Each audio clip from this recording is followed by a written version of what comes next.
Para Todos de hoje vai falar de uma das maiores estrelas do cinema, um símbolo de sensualidade e um ícone de popularidade do século XX, Marilyn Monroe.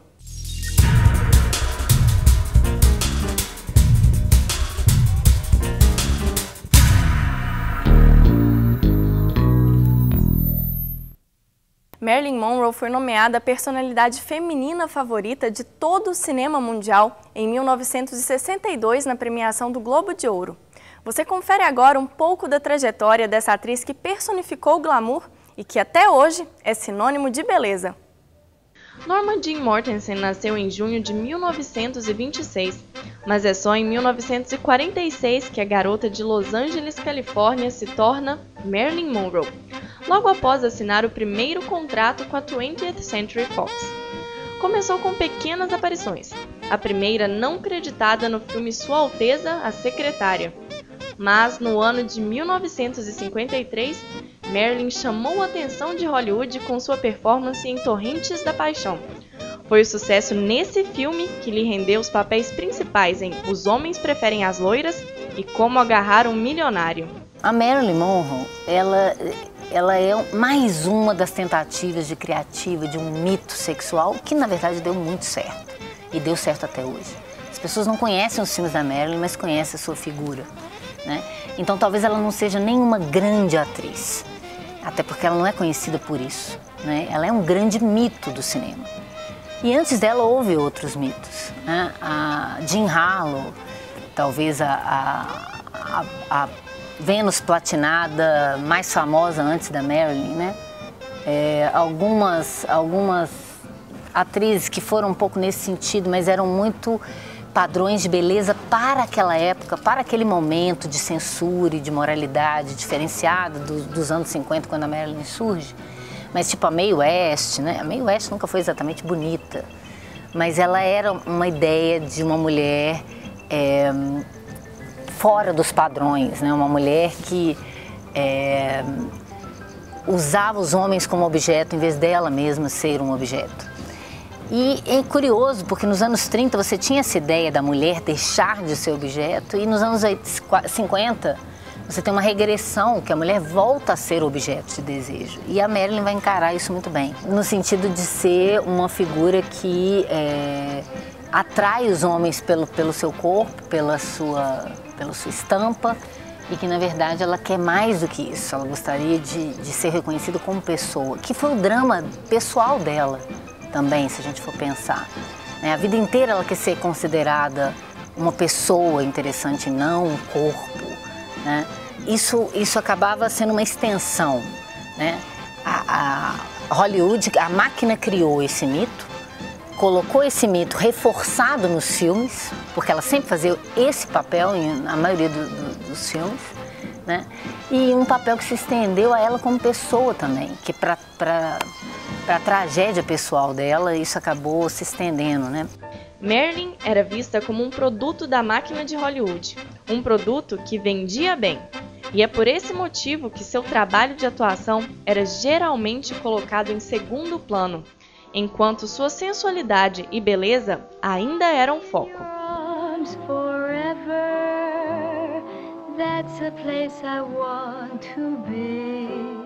Curiosamente, a Marilyn, ela não era tão ruim assim quanto parece. Se a gente pensar dentro da lógica do sistema de estúdios, que o papel ideal para um personagem, ele teria que ser encarnado por um papel mitológico no cinema que se adequasse àquele papel.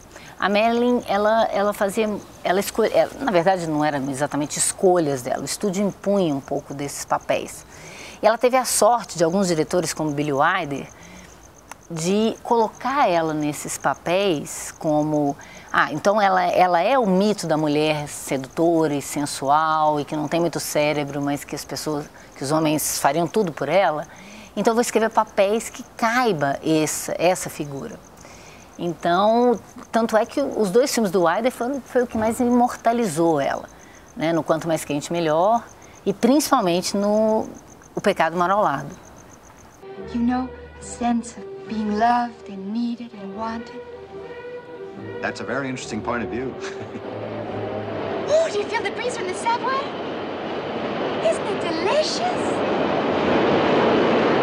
Aquela imagem acabou imortalizando ela e, curiosamente, essa imagem não entrou no filme.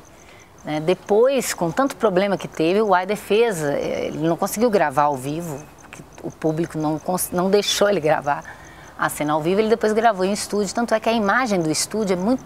Quando você vê no filme a cena, ela é muito diferente do que ficou imortalizado nas fotos, porque ele acabou não usando essas imagens que ele gravou, pela dificuldade, mas, curiosamente, essas imagens que não foram usadas no filme se tornaram o grande ícone dela, né? O grande registro iconográfico da Marilyn como atriz. O que o Billy Wilder percebeu? Ele percebeu o seguinte: no caso do Pecado Moral Lado, ela não tem nem nome, ela é a garota, se você vai na sinopse, na ficha técnica, é a garota.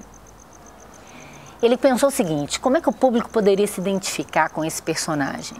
Um homem de meia idade, que está com 7 anos de casamento, já pensando que é um trocadilho do filme, né? Ele está com um comichão dos 7 anos, com vontade de trair a esposa. E a esposa vai passar férias no interior e a vizinha dele é a Marilyn Monroe. Então a ideia do Wilder era isso: qualquer público, qualquer homem naquele momento vai se identificar com esse personagem. Imagina se eu, com esse pânico de trair minha mulher, tenho a Marilyn como minha vizinha. Não é uma mulher bonita, é a mulher mais desejada naquele momento. E logo depois ele faz, 4 anos depois, ele faz o Quanto Mais Quente Melhor, no mesmo esquema. 2 homens precisam se travestir de mulher para entrar numa banda feminina, fugindo da máfia que está tentando matá-los por eles terem presenciado um assassinato. E eles se vestem de mulher como se isso fosse o maior dos problemas. Então resolvem os problemas, se vestem de mulher, entram na banda feminina. Então eles estão de dieta, eles não podem, são heterossexuais, não podem se revelar como homens naquele momento, porque senão eles perdem o disfarce. Mas a vocalista da banda é a Marilyn Monroe. Então, tipo, como você, público, faria? E ainda por cima ela chama sugar cane, que é açúcar, né? Cana de açúcar. Então ele faz uma espécie de brincadeira com isso, né? Na época da lei seca, em que não se pode beber, né? Nos anos 30, eles estão de dieta, não podem se revelar como homens, não podem beber. Então sugar cane é um nome fantástico para essa piada que o Wilder faz de restrição, né? À bebida e ao sexo naquele momento. Que ela já estava até um pouco mais decadente, ela já não está com um corpo tão bonito quanto que a consagrou no início dos anos 50.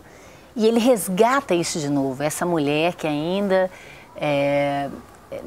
não tão no vício da beleza, que ainda consegue ser atraente e ser o grande mote do conflito dos personagens no filme.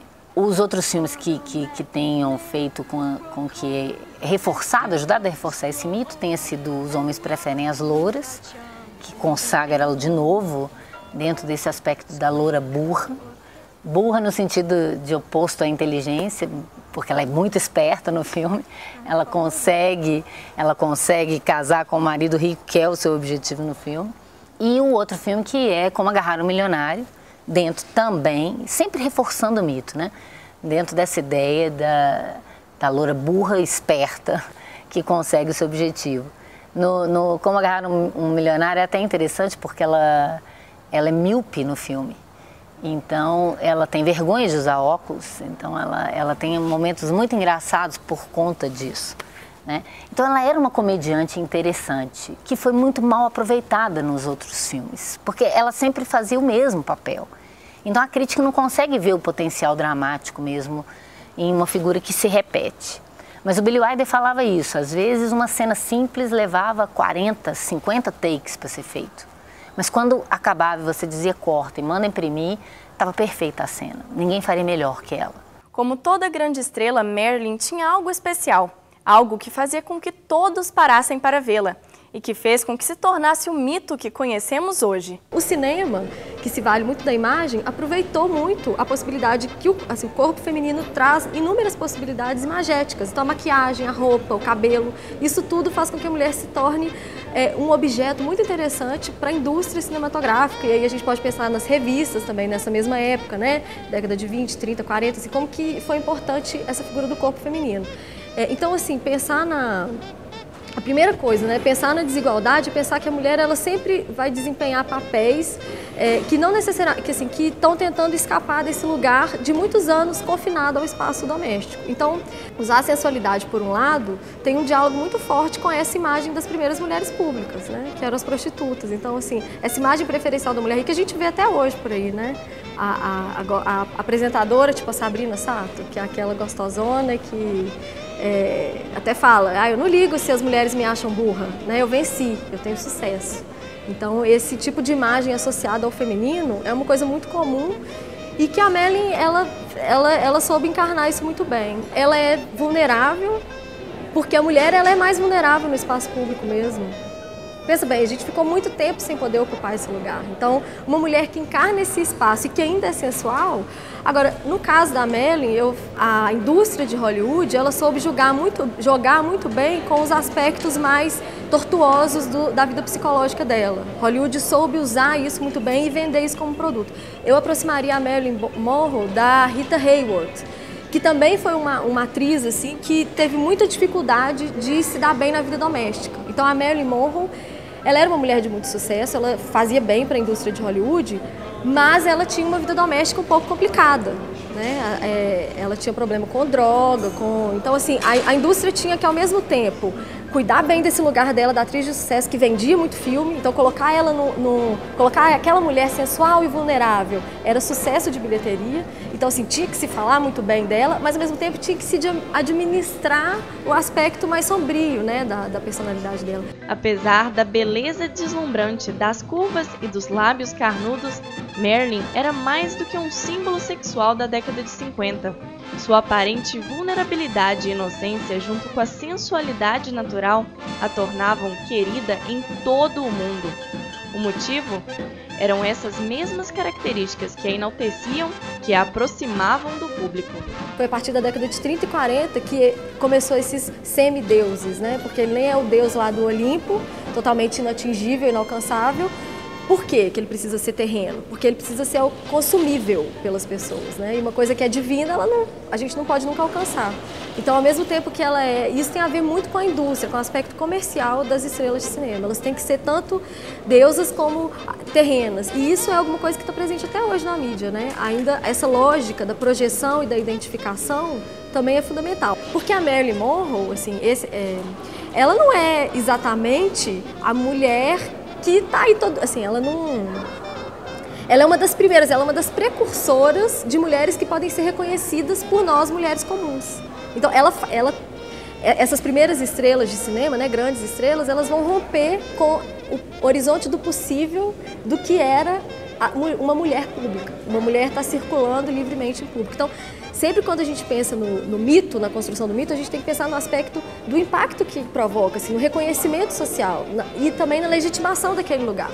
Porque se não existe uma legitimidade das mulheres enquanto figuras que podem ser vistas, né, vistas de maneira autônoma, ainda que meio perturbadas, como a Marilyn, não vai existir um mito. Esse mito midiático industrial que é vendido. Ela é tão mitológica porque justamente ela é tocável, ela é próxima da gente, ela enfrenta dificuldades. O Para Todos fica por aqui. No próximo programa você confere a trajetória de Carmen Miranda. Até mais!